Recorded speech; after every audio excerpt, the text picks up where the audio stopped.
All right, we're off and running. Okay, yep, that's where we want. Good evening again. So last week's Mishnah class got a little bit of a rude awakening when we went from Mishnah 6 to 8 for chapter 8. Luckily, Mishnah 7 is not 100% complicated, so we should be able to slide it in and we'll be okay. And then we're going to get cracking with chapter 9. So let's go ahead and take care of Pesachim, chapter 8, Mishnah 7. Do I have a volunteer to read? Thank you. 1. They may not slaughter the Pesach for a single person. The words of Rabbi Judah, But Rabbi Yos permits it. Okay, I so think I said his name right, did I? Yossi. Okay. Yossi is the standard Hebrew pronunciation. Okay. So, I mean, I never met him, so I don't know how he says it, but Yossi is the usual way we say it. So, what's wrong with doing a Pesach offering for just one guy? The guy shows up at the temple, he says, hey, I got my lamb, I'm here to slaughter my Pesach, and they say, good, who's eating it with you? And he says, no, it's just me. All right, so it's a waste of an animal, which by itself is a concern, but not prohibited. But the waste of a sacrifice, that is to say, when the leftover of the sacrifice is a problem. Remember, the remainder of the Pesach is not something you want to have too much of. Right? The Passover has to be finished by midnight, and that means you have to eat it in haste. Right? In order to eat it before midnight, you're not supposed to just say, oh, I'm full after my one little bite-sized piece. So if a guy comes with a whole animal and you know that basically he is going to waste the whole animal, we don't sacrifice. Well, that's Rabbi Yehuda. Rabbi Yossi says, no, it's okay. Right? We will go ahead and slaughter it because it is still okay. Because maybe he can eat the whole thing. If you've ever seen me eat meat, maybe he's like me and he'll be able to eat, maybe it's a small lamb and he can. So he's willing to give the benefit of the doubt that there is not going to be a automatic excessive wastage of the sacrifice. And that's the debate between them. Section 2. Even a company of 100 who cannot eat as much as an olive, one may not slaughter a Pesach for them. All right, so here we got to do our math class. So this is the going with Rabbi Yehuda or Rabbi Yossi? I'd have to go double check because the halacha l'maaseh is not something I've had to work with lately. Does your footnote give a reference of which way the halacha goes? Yeah, while Rabbi Yossi allows one to slaughter a Pesach for a single person who can't eat the whole thing, he does not allow slaughtering for a large group. Yeah, right there. Well, no, that's part 2. He was asking about part 1. Oh. Okay, so part 2, you have to remember that we talked about last week that everybody has to eat kazait, right? They have to eat an olive's worth, right? That's an olive. So here's the question. The halacha follows Rabbi Yossi. Okay, so Rabbi Yossi says, go ahead and do it. Thank you. Everybody needs to eat an olive worth. That's the Korban Pesach. You've done the mitzvah if you've eaten at least an olive worth of the sacrifice. Here's the problem. Imagine you've got, let's say 50 pounds of lamb that you need to get through, right? All the bits of the lamb add up to 50 pounds. And you've got 100 people. But each one of them is only eating 0.9 olives. Right? Each one of them is only eating a little bit less than the minimum. But together, right, 100 times 0.9 olives, imagine, is 50 pounds. I don't think that's real math, but just imagine it for a moment. Together, they eat the whole lamb, but each one of them only ate a little bit less than an olive. Good or bad? So good, right? Because at least they ate. What? Bad, because the minimum is an olive. Right? if you don't complete an order, you don't fulfill your obligation. Exactly. So what happens here is even though the lamb is eaten, the lamb wasn't eaten. Because it has to be an olive. Okay. For each individual, at least they have to eat an olive's worth. If they ate less than an olive's worth, their eating doesn't count as eating. And therefore, you end up with the rather unusual statement that the entire lamb was eaten by no one, but it was still eaten. Because nobody fulfilled a mitzvah through doing it, and if no one fulfilled a mitzvah through it, then it wasn't proper, it should not have by rights been sacrificed. So if 100 people say, each one of us are going to eat, but you know, I'm really full, or maybe I'm sick and I can't eat that much, and all they can do is a little bit less than an olive, it doesn't matter. It does not work, right? You can't actually slaughter, even if it was 1,000 people, even if it was 100,000 people, if none of them were going to eat the minimum shiur, the minimum measure, then their eating doesn't count. And if their eating doesn't count, you can't slaughter on their behalf. And does it count like that today with us? We don't have the Passover sacrifice. Oh, Yeah, that's true. with the I'm thinking, yeah, that's true. You're right. But the matzah is an individual mitzvah. It is not a collective mitzvah, right? So that means that I don't have to sacrifice at the temple my matzah, which would be tricky. So what I eat and what you eat, we don't combine between the two of us. But for this, we do combine for the whole lamb to make sure that the lamb is eaten. So it's very fun for math because 100 times whatever measure can equal the whole lamb, but it still equals nothing because the mitzvah is ultimately each person eating enough. And that's also why you can't have 1,000 people if you end up cutting your lamb into such small pieces that nobody gets to have at least an olive's worth. All right, now again, they're making a point about this. They're not really imagining there could be 100 people and none of them could eat even an olive's worth. We're not talking about a giant piece of lamb that someone has to eat, but they're trying to make the point that it's not about eating, it's not about the lamb being eaten, it's about eating the lamb. It's about partaking. Right? It's not, the goal is not get rid of the lamb, the goal is each person does the mitzvah. Right? If we wanted to get rid of the lamb, we can just, you know, hide it somewhere. This is about the mitzvah. All right. And last part. 3, and one may not form a company of women and slaves and minors. All right. So remember, this company we're talking about here is not going to be on the stock exchange. This company is the group of people who are registered to eat from that korban, from that sacrifice.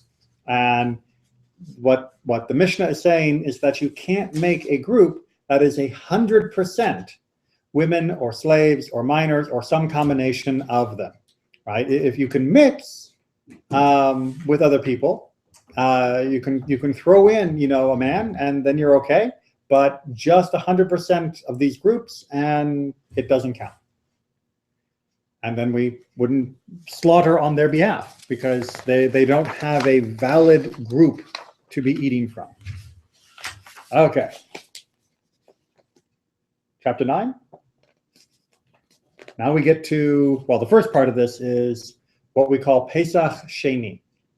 You guys remember we talked a little bit about Pesach Sheni before. This is the second Pesach, the makeup day for Passover. And so this is going to start laying out the rules in more details because we got one verse or a couple of verses in the Torah that talk about this. You know, what does it actually mean?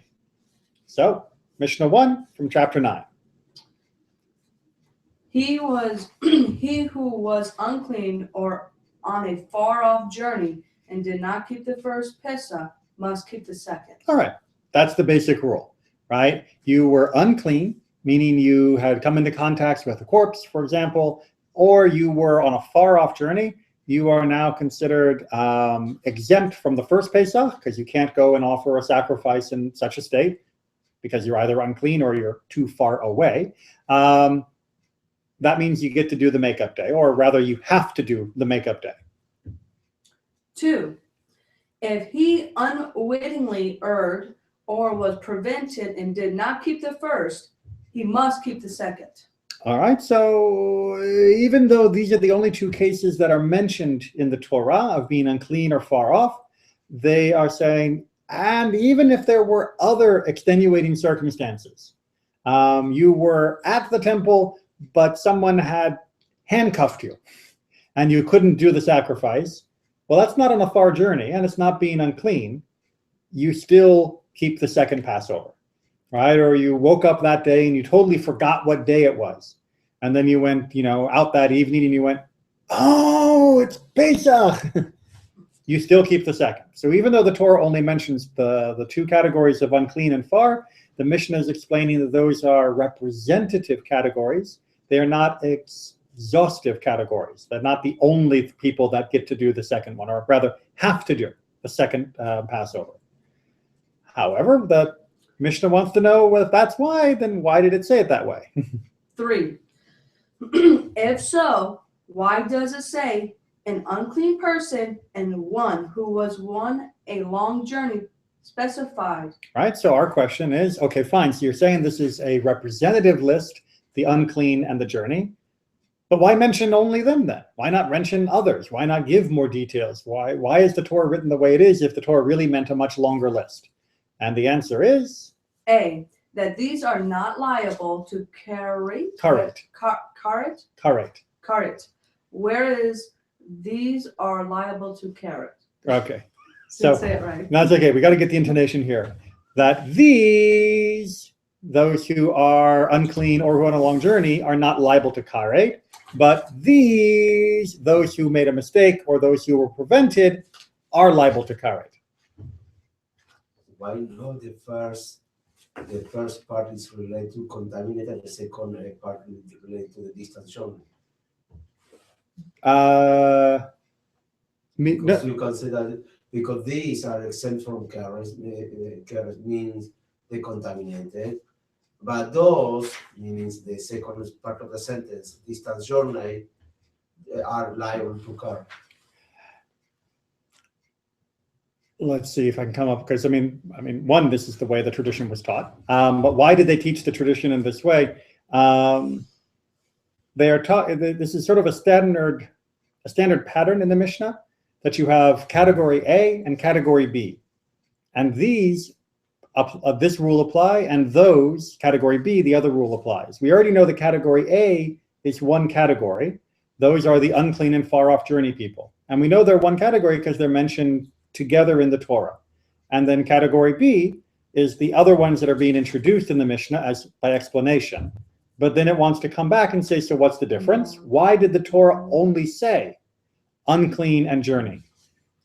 Why? Because those, the ones the Torah said, fall into this special rule, and those, the ones we've just explained in addition, have a different ruling. Let's make sure we understand what the ruling is. So karet is spiritual excision is the so that's the term that's usually used in sort of academic talk. It is the spirit is cut off, and the idea that is generally referred to in the rabbinic texts is death by the hands of heaven. So when something is punishable by karet in the Torah, when it says that karet is the punishment, that means you are now eligible for death at the hands of heaven. The court is not going to execute you, right? The court isn't going to kill you, but you are eligible, and God and the forces of the world could take your life because you have failed to fulfill this very, very important mitzvah. There are not a lot of things that are punishable by karet. Pesach is one of them, and so it's a heavy-duty thing. And what it's saying is that if you were unclean, or if you were on a long journey, and you come back and you miss Pesach Sheni, you are not going to be punished by karet. However, if you woke up on the wrong day, or your donkey threw a shoe or whatever, and so you couldn't do the Pesach offering on the day, but it wasn't because you were too far and not because of being unclean, when Pesach Sheni comes around, you better be there. Don't forget what day it is again, because you are still on the hook for doing the Passover sacrifice. You do not have a what's the term in school? You do not have an excused absence.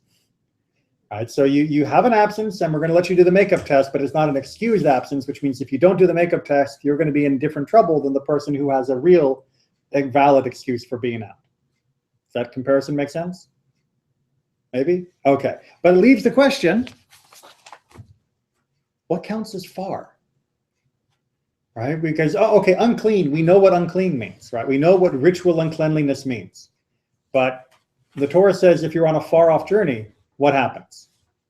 Well, how far is far? Mishnah 2. Mishnah 2, Part 1. What is a far-off journey?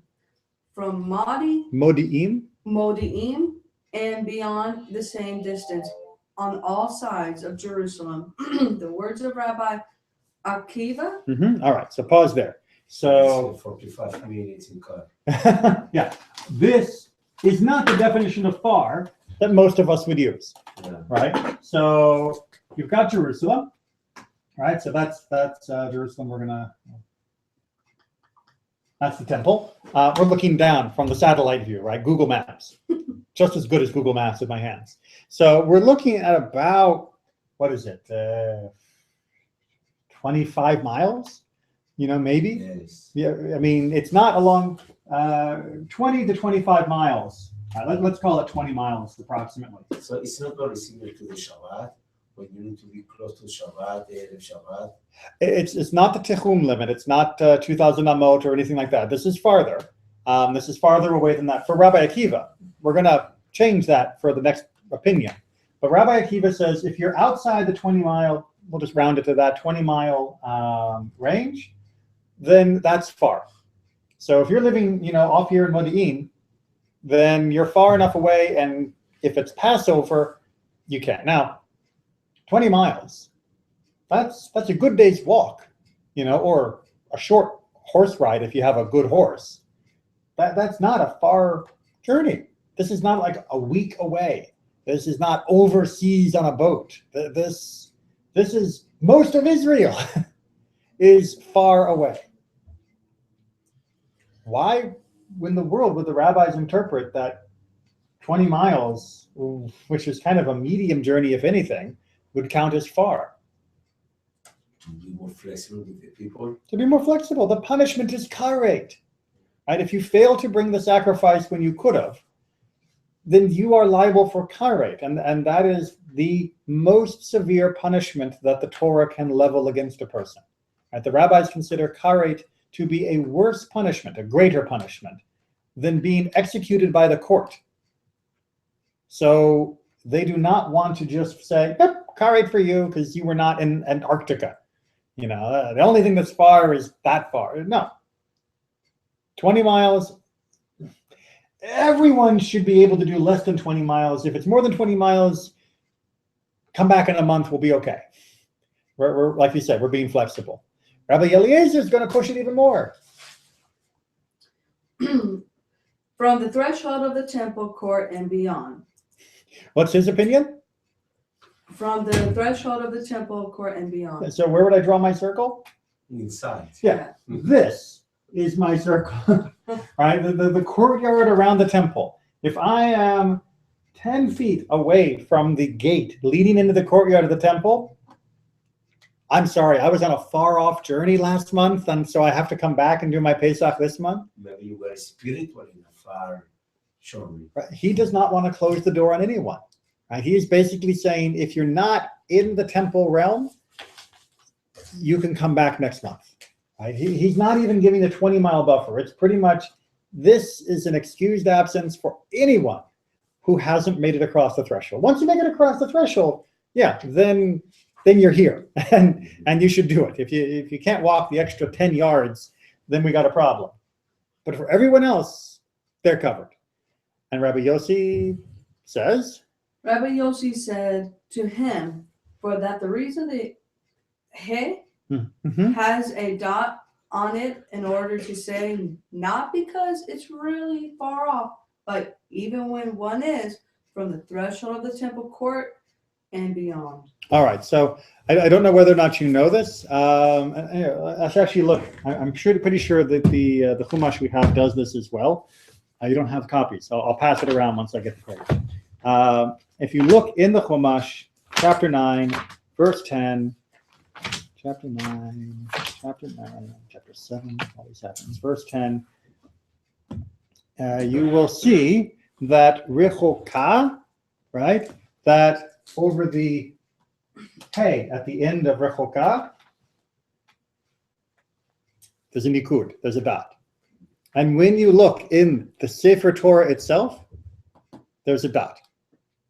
There are a number of these throughout the Torah that have these little dots that are on certain words. If you notice right there. Oh, yeah.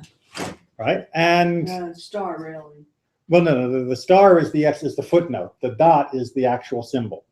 Right? So you'll see in the actual Sefer Torah, handwritten, there is a little dot right over the top of that hey at the end of the word rechoka, meaning far off. And what Rabbi Yossi is saying, what Rabbi Yossi is saying, verse 10, chapter 9, verse 10, is that dot is to tell you that rechoka doesn't really mean rechoka, far off. That the dot is telling you it's not really that far. Even not in the temple courtyard counts as far. That's his drush for what the dot is trying to symbolize. Make sense? Mm-hmm. And yes, to this day, from their time all the way up to our time, they inherited it. We've continued to pass it on. Every Sefer Torah has that dot over that hay. And it's really also quite reassuring, I guess you could say, that every now and then in the Mishnah they'll make mentions of things about their Sefer Torah and they're the same as ours. And we go, that's pretty cool. That kind of a nice confirmation that their Torah and our Torah are the same Torah. Okay, so we got the visual reminder there. Excellent. Moving on. Mishnah 3. Still working on first and second Pesach. But now we're going to say, well, okay, so are there any differences between first and second? Because you might imagine it's a month later, no one else is celebrating Pesach, but these people who were too far off or impure or woke up on the wrong day. Any changes? Anything we handle differently? Mishnah 3 spells it out for us. 1. What is the difference between the first Pesach and the second? The first is subject to the prohibition of chametz shall not be seen and chametz shall not be found, while at the second matzah and the chametz are in the house with him. All right, so let's make sure we understand, first of all, what happens if you're too far away and Passover comes. So let's imagine we are all the way over here in one of the suburbs of Jerusalem. We can't get to the temple for whatever reason. We can't eat the Korban Pesach. What happens to the rest of my Passover? Does that mean I get to have bread? Can I eat bread during Passover if I didn't offer the sacrifice? I guess you can because you didn't follow it. No, absolutely not. The prohibition on chametz is for those days. Right? If I'm on a boat in the middle of the Atlantic Ocean and I can't get to the temple to offer my sacrifice, I still don't get to eat bread on the boat in the middle of the Atlantic Ocean. The prohibition on matzah goes with the first Passover time period. That's it.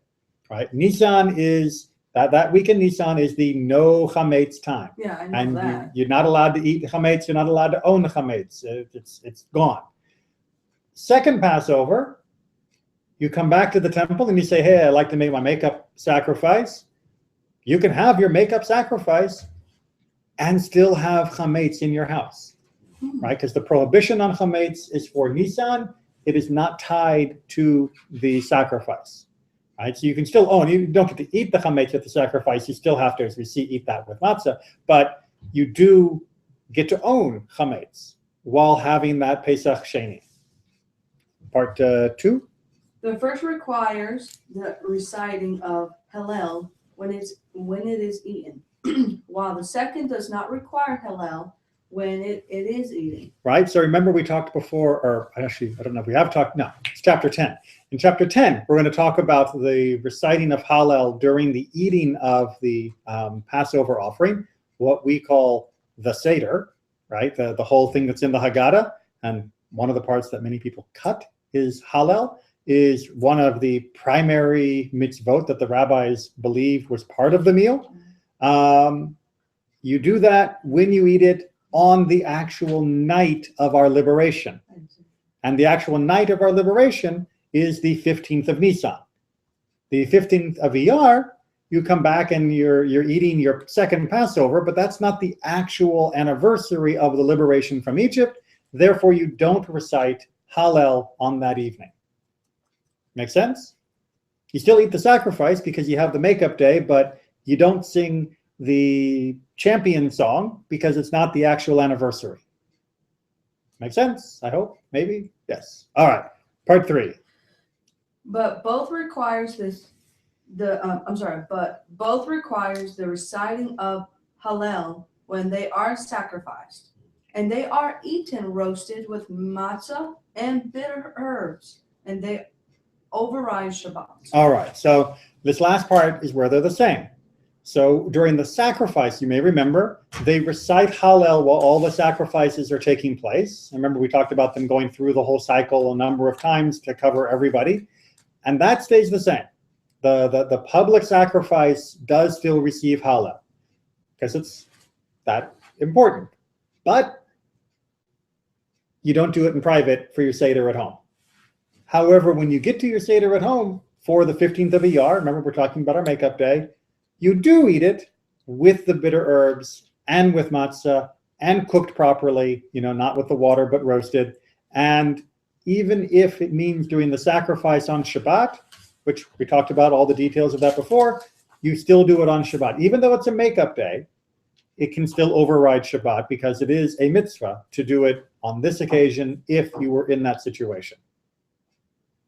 Logical? Logical, I know. It's the brilliance of the Chachamim. Mishnah 4? Mishnah 4. We have already learned. Oh. Skip down to the actual Mishnah, not the intro. Oh, okay. 1, the pissa which comes in impurity, zavin and zavot. Zavot. Menstruant. Women and women after childbirth do not eat it. Do not eat from it. Do not eat from it. Yeah, do not eat from it. I'm sorry. Yeah, if they did eat, they are exempt from karet. All right. Ready for the unusual set of circumstances? Remember we talked about, what was this, in like Mishnah 7, I guess, in chapter 7, that there could come an occasion where the majority of the community is ritually impure, right? And you still go ahead and you do the sacrifice if the majority are ritually impure. However, if you are doing that service, that Seder, people who are specially impure, that is to say, a Zav or a Zava, or a Nida, or someone who has just given birth to a child, they still don't eat from that Pesach. Even though everyone else is ritually impure as well, they are uniquely ritually impure, and of course would not normally eat from the Pesach offering if it had been the normal one, and so they also don't normally eat from this one. Right? So the basic rule is, if you would normally eat were it not for this special community ritual impurity, then you eat from the Pesach offering that's brought. If you would not normally be eating from the Pesach, if this collective ritual impurity wasn't happening, then you also don't eat from this one. But if you did, it's not karet, because it is a special set of circumstances. You shouldn't, but it's not death if you do. Logical? Mm-hmm. Okay. And Rabbi Eliezer says... Sorry, how long is a woman after childbirth? It depends whether it's a boy or a girl. So it's the same as usually we have the impurity. It's 7 and 14, right? And yeah. Yes. Okay. Rabbi Eliezer exempts them even of the karet, normally impure for entering the sanctuary. Right. So he says in this category that even it's so special that they could even come to the temple precincts despite their current state of unique or special ritual impurity, because the whole community is in a state of this collective ritual impurity. So he was even more lenient with regards to that. Okay, again, not a terribly active Mishnah, but it is important to see the flexibility that was being extended to the community, and that the flexibility also has limits. It doesn't go 100% all the way. Just because everyone else is ritually impure, let's say there was a war or something, that doesn't mean that people who were sort of routinely ritually impure get to do whatever they want. They get special dispensation, I guess, because there's an overlap, but it's not carte blanche. All right, Mishnah 5. Okay. I'm not sure you're over that cold 100% there, Natan. It's just a cough. All right. What is the difference between the Pesach, which was offered in Egypt, and the Pesach of subsequent generation? All right, so the first Pesach, we are down in Egypt. We all know the story. We've all seen the movies. That's the Egypt Pesach. And then every Pesach that happened every year after that. That's what we're comparing. So we talked about, what's the difference between Pesach Rishon and Pesach Sheni? And what's the difference between Pesach, everybody's impure, and Pesach, only the few people are impure? Now we're talking about Pesach number 1, the first in all history, and every other Pesach until the end of time. What's the difference? 1. The Pesach in Egypt was taken on the 10th of Nisan. Right. That means that they set aside the animal on the 10th of Nisan that was going to become the Pesach offering.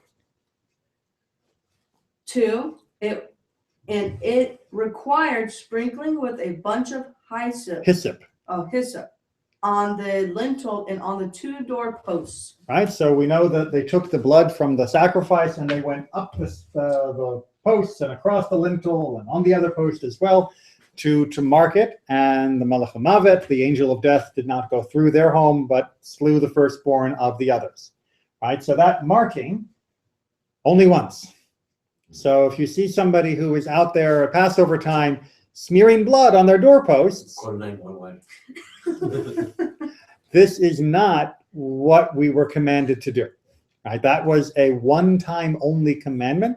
That is not part of our commemoration. And if you read the Torah very carefully, you'll see the Torah nowhere says, when it's describing the ritual of Passover that you will keep as a memorial of this night for all time, nowhere does it say you will also continue with the smearing of blood on the door.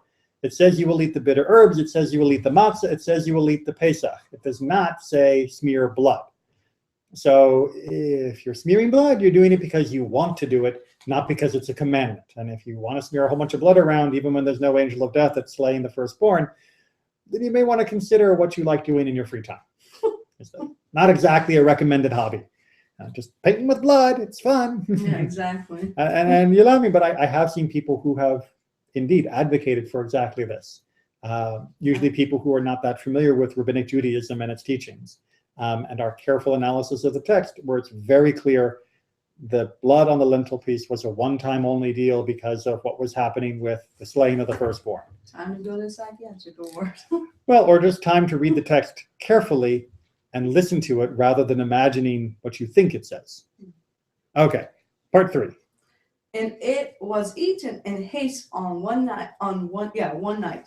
Whereas the Pesach of subsequent generation is kept the whole 7 days. All right, so this is a little bit more ambiguous because we do eat the Pesach sacrifice still in haste. We have to be done with the actual meat by midnight.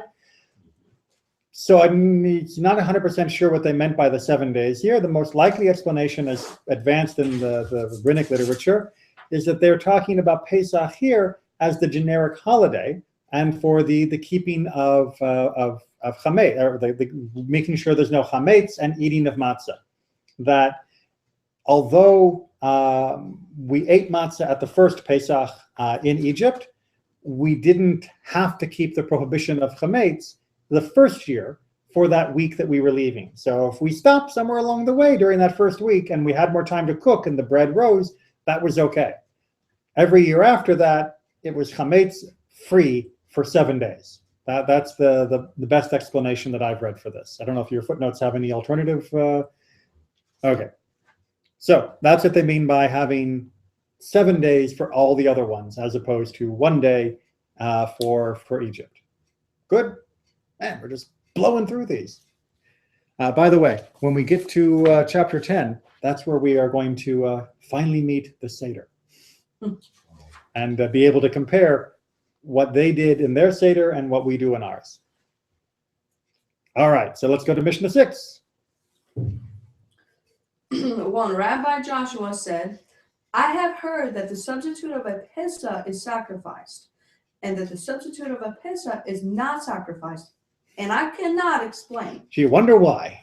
All right, so it's really very interesting, and I recommend to you the comments from the United Synagogue at the bottom for more on this, but it's a good example of the Tanaic, the early rabbi way of learning, which was you would remember teachings, you would remember a fact, but you wouldn't always have remembered or learned the explanation of the fact. So he remembers the substitute is sacrificed and the substitute is not sacrificed. But I don't remember what that means, that the substitute is and the substitute isn't. Could someone help me? I forgot my notes. Anyone here who's ever been to a class may remember writing down a note and you forget what that note was about. Like, what does it mean that the tangent has to be? I should have written down the explanation, not just the rule. And he remembers the rule, but he doesn't remember the explanation. Rabbi Akiva is going to help him. I will explain. A. The Pesach which was found, therefore the slaughter of the Pesach must be left to graze until it becomes unfit, and then it may be sold. One brings a peace offering with the money, and the same applies to its substitute. Okay, so what in the world are we talking about with substitutes here? Imagine a situation, if you will, where you are the owner of a lovely lamb, or a flock of lambs, as a matter of fact, and you designate Mr. Sally Lamb, or Charlie Lamb, or whatever, Pat Lamb, and that's going to be your Passover offering. But horror of horrors, the day before Pesach, Pat the lamb goes missing. What do? You say, okay, I will sacrifice Tom the lamb instead, right? He will be the substitute for Pat. But what happens to Pat's sanctity? What happens to the designation? Now, if Pat gets eaten by a wolf, no problem. But let's imagine you find Pat. So now you have Tom designated and you have Pat designated. If that happens before the slaughtering, says Rabbi Akiva, then the one becomes left to graze until it becomes unfit. You can't just get rid of it because it was designated. On the other hand, you can't also sacrifice the second one because it was designated as the Passover sacrifice and you only get one of those. So you wait until it expires. You don't work it, you can't use it, you just let it chew away, and eventually something will happen that it becomes unfit. Either it will be too old, or it loses an eye, or something happens, and now it's no longer permitted to be sacrificed. So now I can redeem it. I can go ahead and pay I can redeem it and sell it, and then take the money from its selling and go and offer a different sacrifice, a peace offering. Sacrifice, a shlamim, at the temple with the money taken from the purchase of the animal that had expired into unfitness. Also, it takes years. Well, I mean, it's not going to take that long, but yeah, it could take a couple of years. But it's it's not going to take a lifetime. Well, a lamb's lifetime, but not going to take a human lifetime. But yeah, the idea is you can't just throw away something that had been sanctified. You can't just say, well, whatever. If you have not slaughtered it yet, then you just have to set it aside, right? You take the one and you set it aside. On the other hand, B, if found after the slaughtering of the Pesach, it is offered as well-being offering, and the same applies to its substitute. Right. So if you've already slaughtered the lamb that you have used, and you're now heading back to your Seder, and you're enjoying your lovely Seder meal, and what shows up at your door? But meh, meh, the lamb shows up that was lost. Okay, it in itself can be sacrificed as a well-being offer. You don't have to wait for it to become disqualified.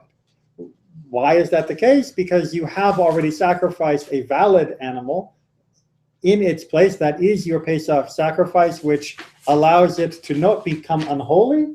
That sounds wrong. To not become desanctified, but to no longer be the Passover sacrifice that had originally been designated, but it can be used for an alternative sacrifice, a shlimi meal for straight away. Does that make sense? Maybe? I know, trading around sacrifices, redemption of things, it's one of the more complicated topics that we hit upon. But so you just sacrifice the lamb or not?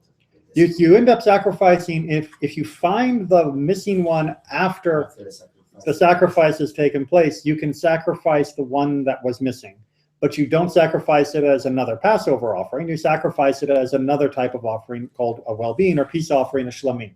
So anyway, you sacrifice it. I'm sorry, yeah. Depending if it's immediately or you need to wait more time until we come to the kosher. Well, right. Yeah, you can do it immediately. Yeah. Make sense? A little bit? Let's see. How much time do we have left? Oh, yeah. Mishnah 7 is not too bad.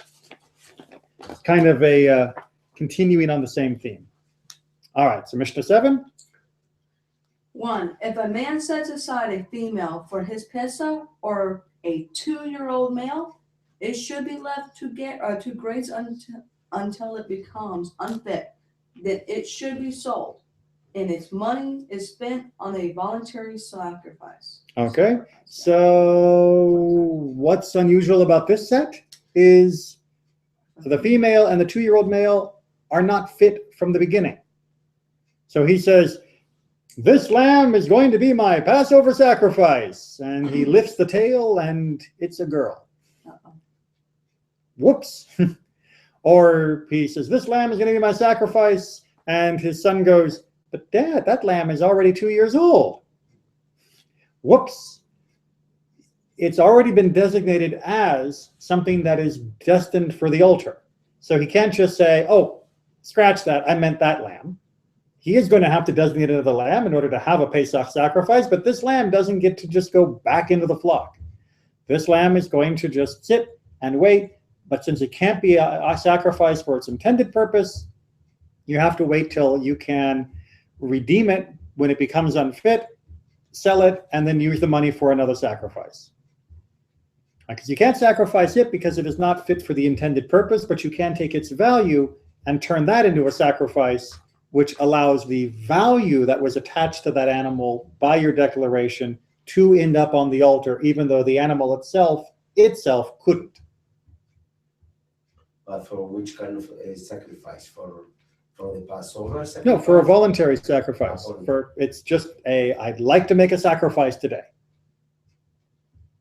It's just a bonus sacrifice. By the way, which we do still have as a parallel for the Amidah. If you can say a bonus Amidah during the day, right? We've got Shacharit, we've got Mincha, we've got Mariv. If during brunch time, you've already said Shacharit, you just want to say another Amidah. It's too early for Mincha, and you've already said Shacharit, you can make a bonus Amidah, a voluntary Amidah, which counts the same as though it were a voluntary sacrifice. And it's just the Amidah, nothing else needed. And the Amidah is the same Amidah? Yes, the same weekday Amidah, yeah. All right, part 2.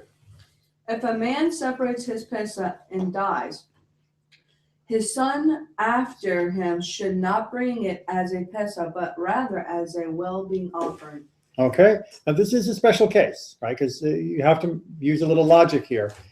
If he separates it and says, this is going to be my Pesach offering, thud, and dies, the only reason why this can be an issue is if he had not yet declared that it would be for his family and that it would be for his neighbor and anyone else who had registered. If there were other people who had bought in to the animal, there wouldn't be a problem. Remember, we talked before that if you make a sacrifice and some of the people had died, it's okay, as long as there's somebody left alive to eat it. So this must be, this is my Pesach, thump, and he dies, and no one else has been brought into it. But it was designated. Well, his son inherits it, because it's his lamb. What does he do with it? Well, he can't bring it as a Pesach because it wasn't designated as his offering when his father designated it. It was designated as his father's offering. But what he would do instead is offer it as a well-being offering. And he'd have to make his own Pesach offering for himself, the son, and for his family and anyone else. Make sense? Yep. Okay. Yeah, we're going to wait on Mishnah 8. Because now we're going to get into, for the next couple Mishnahs, Mishnayot, a really fun little bit of logic of what happens if you mix things up. You know, my lamb and your lamb. What do we do? So Mishnah 8 through the end of this is going to have confusion of lambs. And because of that, I want to make sure we've got a little more time, and we've got about a minute left on our official clock. That's not enough time to get this straight.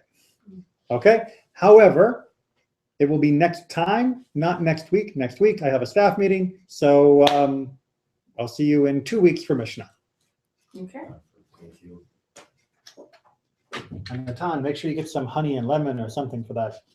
Yes.